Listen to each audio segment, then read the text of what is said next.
এই মুহূর্তের একটা অন্যতম জিওপলিটিক্যাল আপডেট, সেটা হচ্ছে পাকিস্তান থেকে ফিনল্যান্ড নিজের এম্বাসি পুরোপুরি বন্ধ করে দিচ্ছে।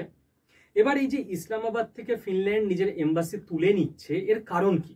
অফিসিয়ালি ফিনল্যান্ড জানাচ্ছে যে আমাদের, দেখতেই পাচ্ছেন, operating environment is changing rapidly, এবং এটা পুরো পৃথিবীর সাপেক্ষে এত বড় নিউজ যে ফাইন্যান্সিয়াল এক্সপ্রেস থেকে ডন, টাইমস অফ ইন্ডিয়া, প্রত্যেকটা দেশেরই বড় বড় যে নিউজ পোর্টাল সেগুলো এটাকে কভার করছে।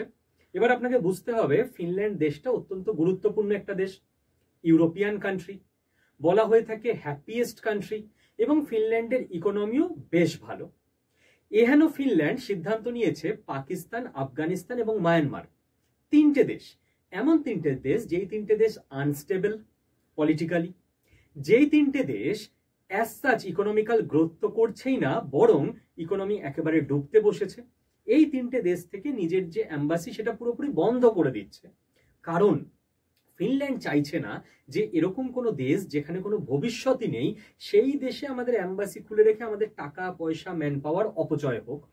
এবং খুব সম্ভবত যেটা হতে চলেছে, ইন্ডিয়া এবং চীনে ফিনল্যান্ড অনেকগুলো কনসুলেট খুলতে চলেছে, যে টাকাটা পাকিস্তান, আফগানিস্তান এবং মায়ানমার থেকে বেঁচে যাচ্ছে ওদের।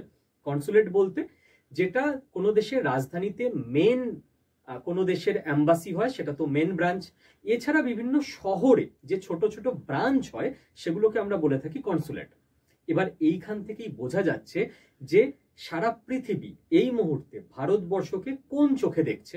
ভারতের ইউথদের মধ্যে পোটেনশিয়াল রয়েছে, এবং সেই জন্য স্কিল বাংলা চ্যানেল থেকে আমি সব সময় পশ্চিমবঙ্গের ইউথদের একটা কথাই বলে যাব, যার পক্ষে যেটা সুবিধা, যার যেদিকে ন্যাক রয়েছে সেই দিকে নিজেকে আরো এডুকেটেড করো। তোমরা এখনকার দিনে এডুকেশন মানে কেবল পুঁথিগত বিদ্যা আর ডিগ্রি নয়, স্কিলড করো, আরো কিছু শেখো, বিভিন্ন ধরনের ফ্রিল্যান্সিং কাজ করো, নিজের পোর্টফোলিও তৈরি করো।